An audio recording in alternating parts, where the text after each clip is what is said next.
Tada! It's a video about Tiffany. I hope you like it. Psst. Hey, would you like to know more? Okay, great. So listen, I need to tell you about this poem. Come with me behind the scenes where I've been working on this for. We working on this fair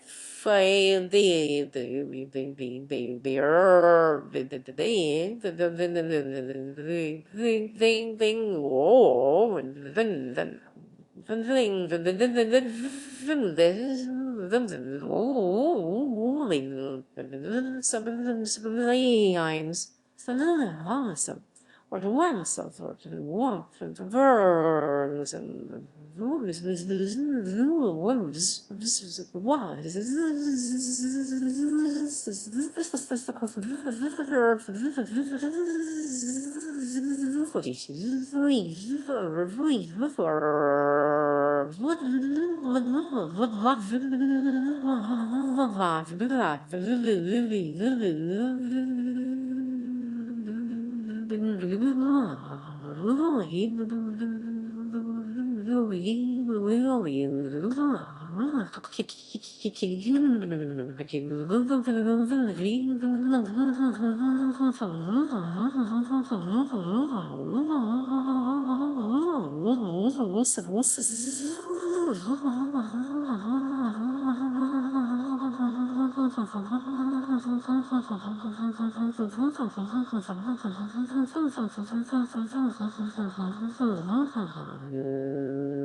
I don't even know how long. Take a seat. Get comfortable. It all began with these articles I read saying the name Tiffany is very old, maybe medieval. What a cute and easy video, past Grey thought.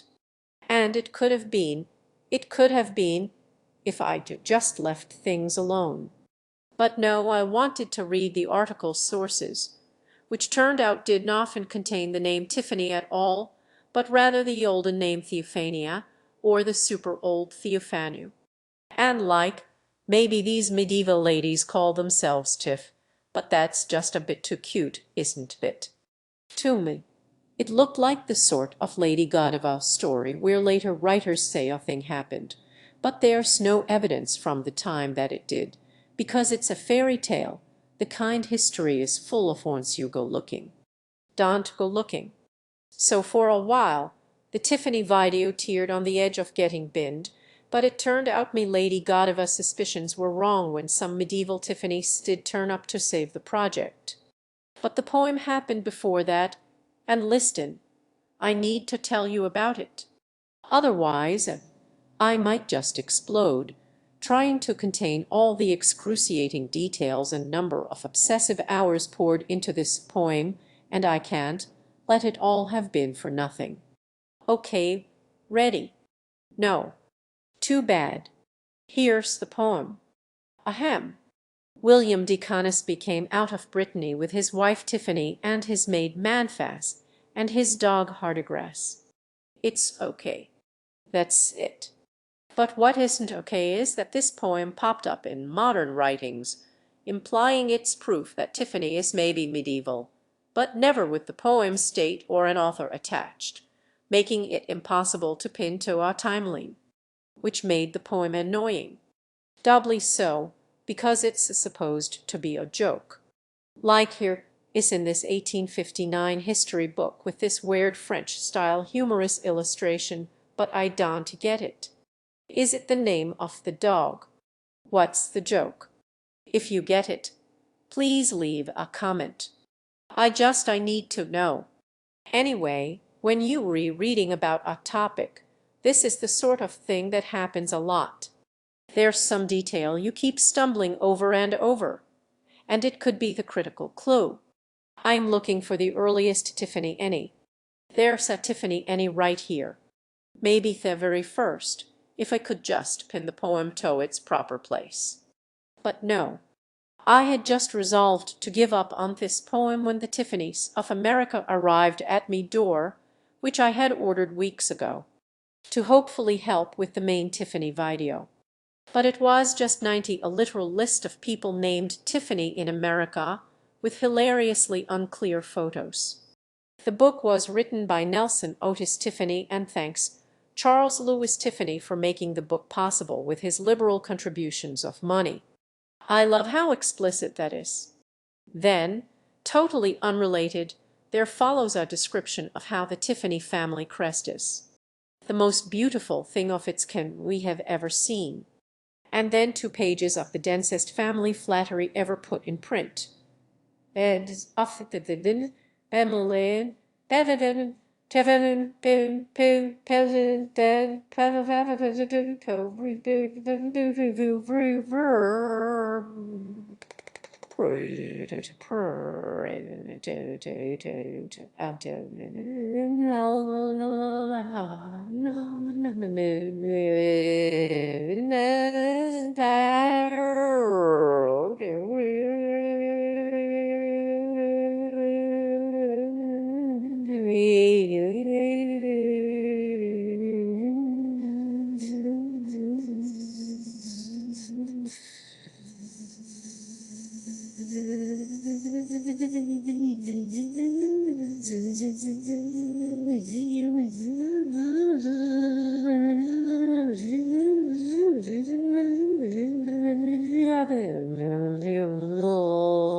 But in between those 2 sections, Tomakmu, the poem appeared again, without a date, but with a footnote path to follow.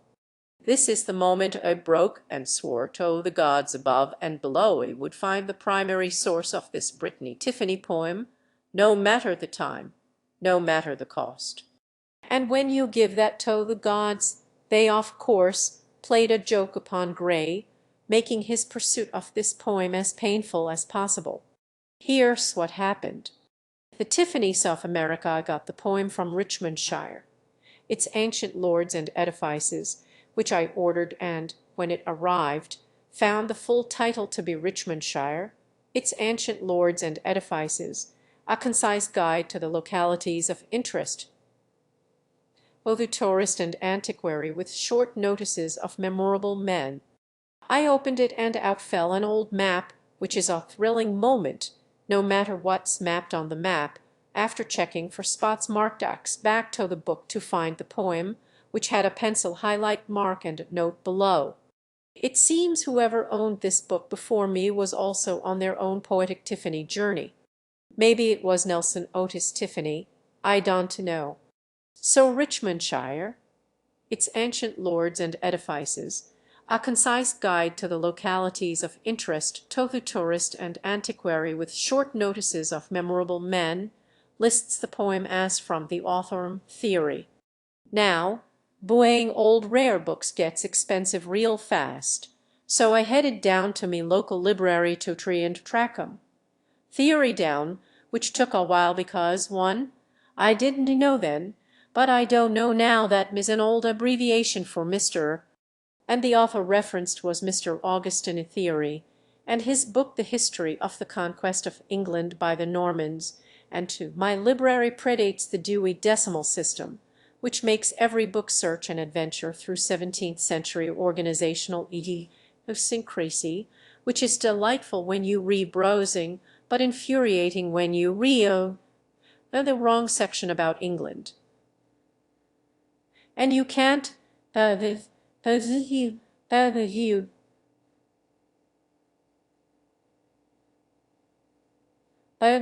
book you re-looking for because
Anyway, Theory's book was on the shelf. I grabbed it, sat down with it, and flipped through the pages to find the poem. And that history of the conquest of England by the Normans is the primary source, either pointing to Herne, Predif, ad John de Fordham, Scotochronicon. Okay, what's the Scotochronicon? According to Wikipedia, it's a history book of Scotland, started in the 1300s by a priest in Aberdeen, and continued after his death by an abbot in Inchcolm. These historians worked to cover the history of Scotland from their present day back to the literal Genesis, a rather epic undertaking deserving the epic name the Scotonomicron. Fun fact, this book is one of the earliest references to Robin Hood, though the authors take a rather, more dim view of the Hood and his hoi polloi fans than most modern interpretations. According to them, then arose the famous murderer Robin Hood from among the disinherited, whom the foolish populace are so inordinately fond of celebrating. Interesting, but I didn't come to the library to track down the earliest reference to Robin Hood. It's a Piers Plowman Poems, by the way. I'm here to find the Scotochronicon in the Scotland History section, which is in the dark. I'm sure glad my phone has a flashlight. There it is, the Scotonomicon. Look at all these handwritten notes. Last time this was checked out was 1995. Check tasting nag how check. Alas, there was no poem on page 172, but maybe that page number was for a different edition. So there was nothing to do but start flipping and skimming, over and over and over and over and over and over through every single crinkly page to find the Brittany Tiffany poem nowhere. Maybe the poem was among those pages and I just missed it. I mean, the book is in Latin.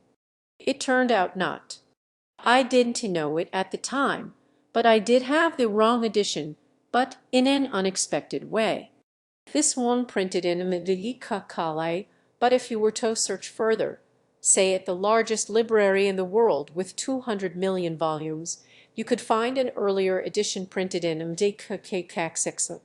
which was both much smaller and with hilariously large font like the author was trying to puff up the book. But in this one on page 170, there she was, Brittany Tiffany Ani. I was thrilled to have found truly medieval evidence of Tiffany. I had the primary source. I could pin the poem to the 1400s, or so I thought until I remembered that these guys wrote in Latin and this poem is in modernish English. How could that be? Well, it's because this poem isn't in the Scatronicon at all. It's a footnote added by the editor of this 1722 edition. And it's also not the primary source, the editor adding in an ancient writing of parchment kept charily by the family of the Conisbee among their records, they have this written.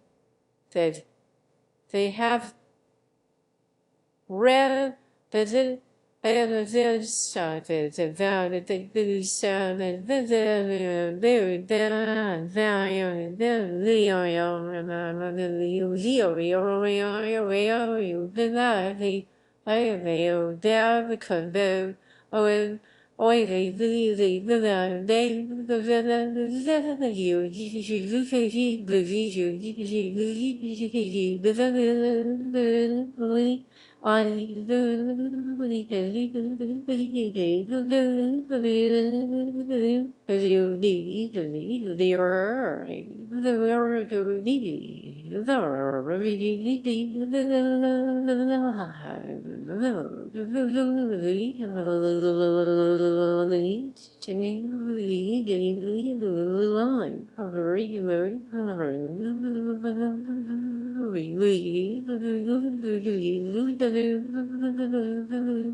Charily, that's an old word that means cautious or warily.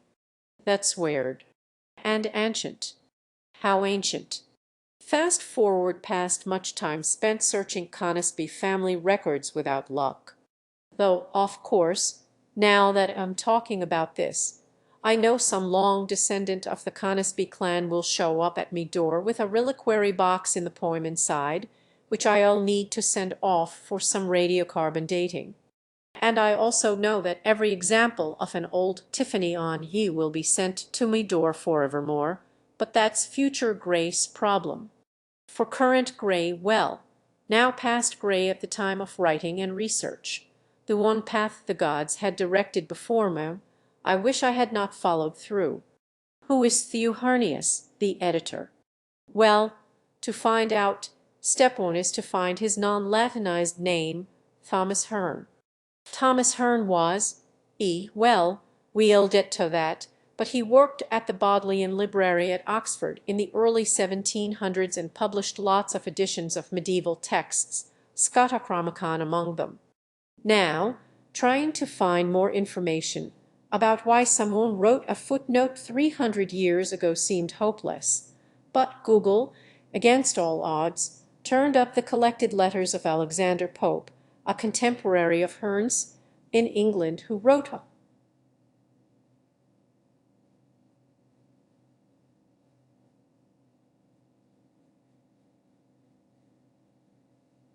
3035 by Alexander Pope Happy Man. I need to be I'm be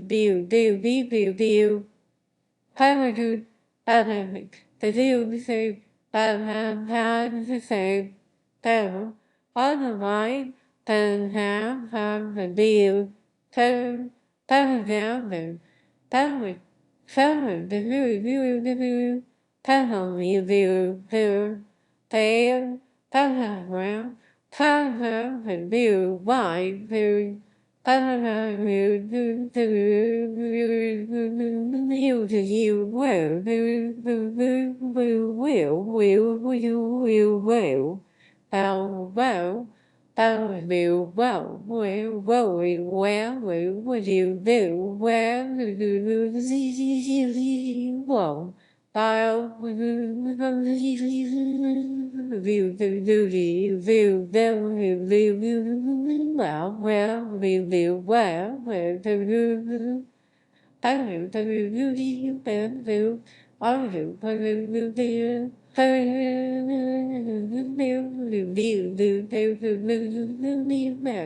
Saying Hearn had so many, not just historical documents, but poems in particular, that it would waste your time to tell you about all of them.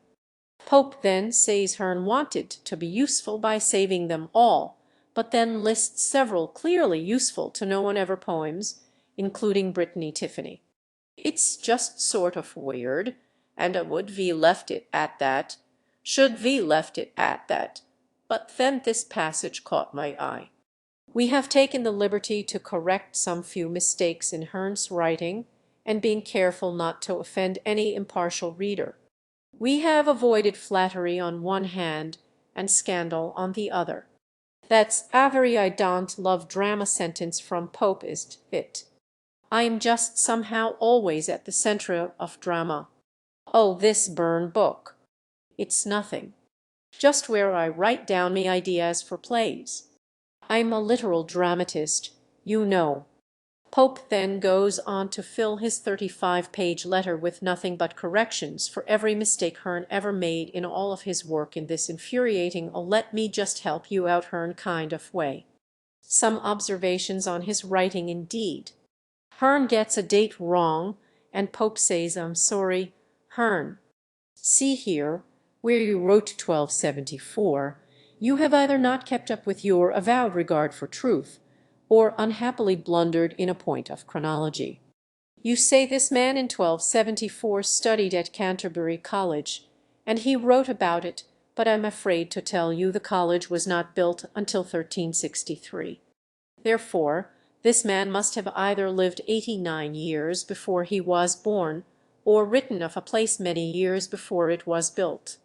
Oh, Hearn, now done to be annoyed. These corrections, how much soever they may look like ridicule, are undoubted confirmations of your industry, and will ever be thought so by persons of deeper penetration. Me. Yo. Alexander Pope, it turns out, is the human who coined the phrase, of course. Only after reading the entire letter did I realize I could have skipped it, had I first seen Pope hanging out on the bottom of Hearn's Wikipedia page, calling Hearn's life work unappealing and monkish.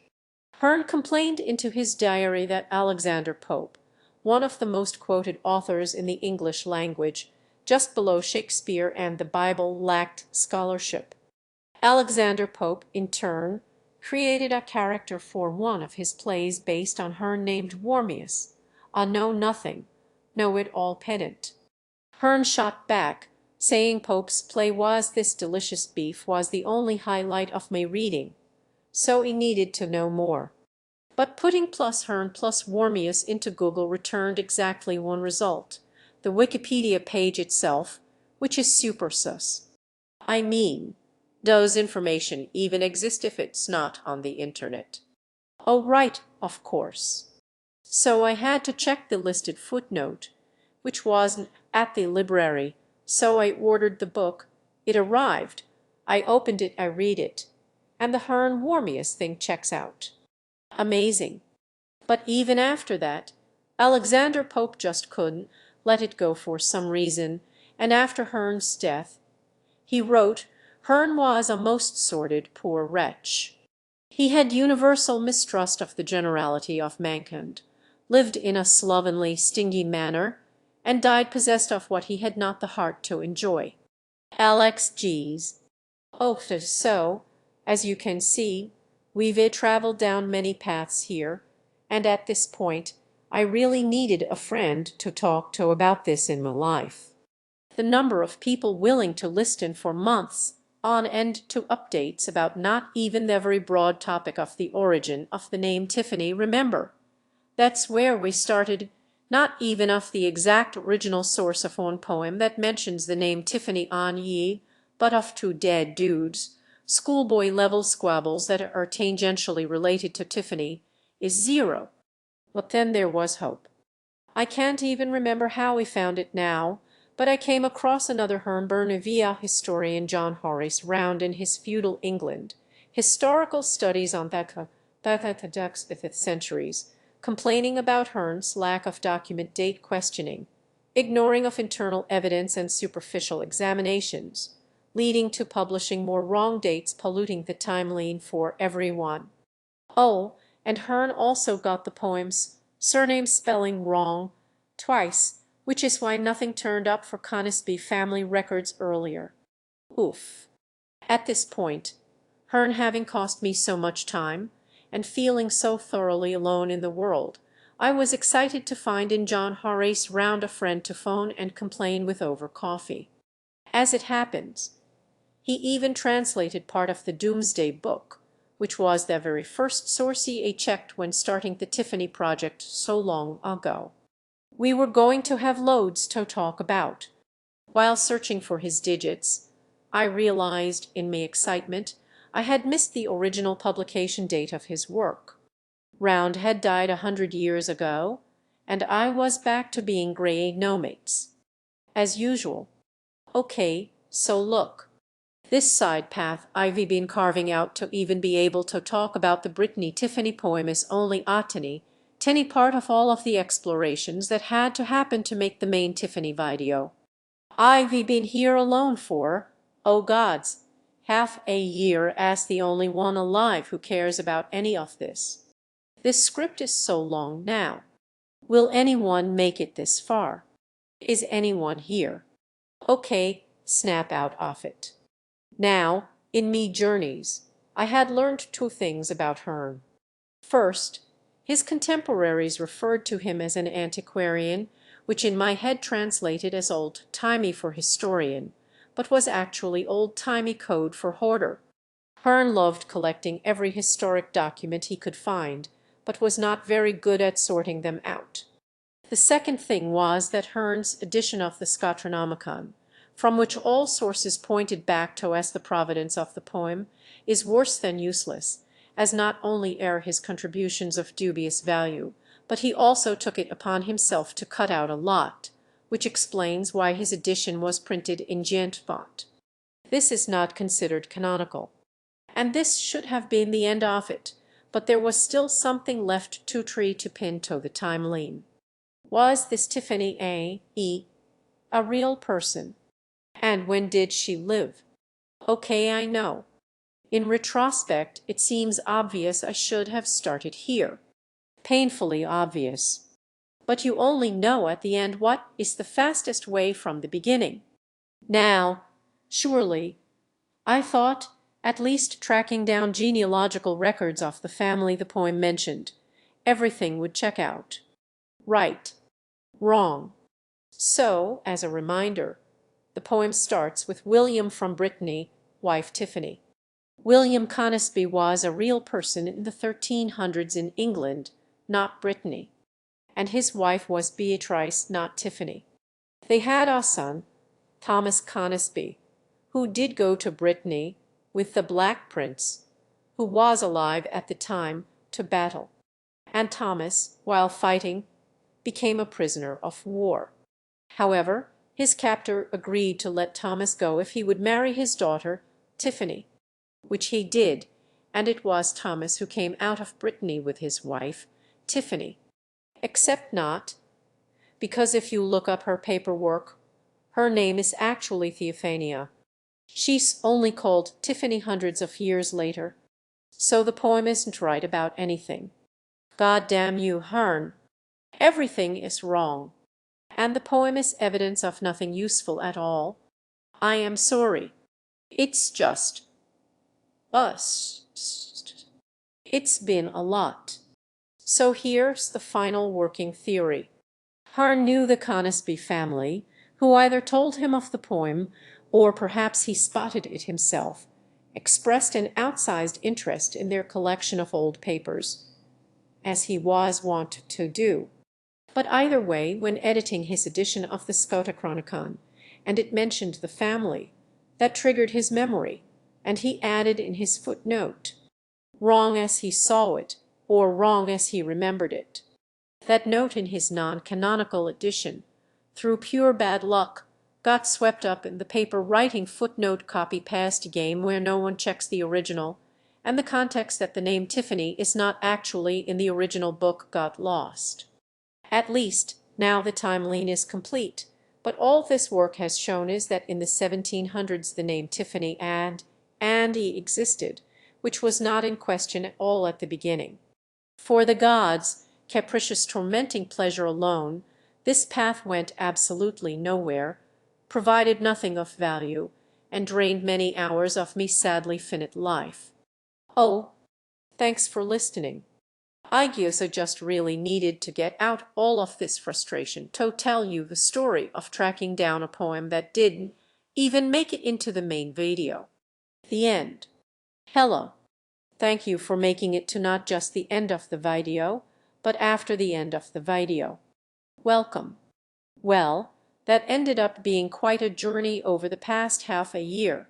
Sometimes in making a video, the path through the forest of all knowledge is clearly marked out. Other times you have something much more difficult to try to get through. Oh, Dante step on the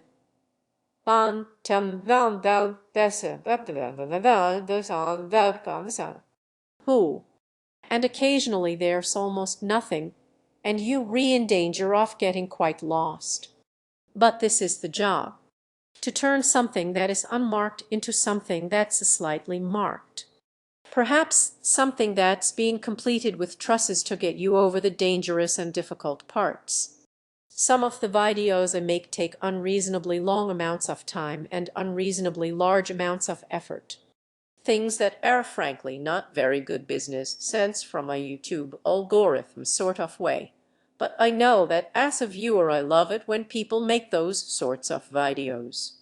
And I imagine if you still watching, you one of the people who likes those kinds of videos as well.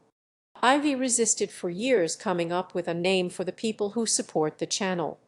I've never really liked that stuff, but I've changed my thoughts on that because I realize that they really are part of the team now. And I know how this is going to sound, but I really mean it. The past 6 months, I have definitely felt very alone at times working on this. But one of the things that has helped me push on with a crazy project like this is knowing that there are a lot of people who really care about these videos. The capricious whims of the YouTube gods cannot be relied upon, but people willing to back projects directly that they really like. It means so much. These videos aren't for everyone, they for you. So if you would like to become a Bonnie and help support the creation of future videos, which will also get you access to some of the behind the scenes of which videos are made, I just have one requirement first. You must be financially self-supporting. So no students in particular. I want people to work on themselves and work on their own lives before they try to help me out. I will be fine. Make sure you good first. And I plan on doing this for a long time. I have been doing this for a long time. I'll be here later. So as long as you reset there, if you would like to join, you can click here. And thank you so much. I'll see you in the next video.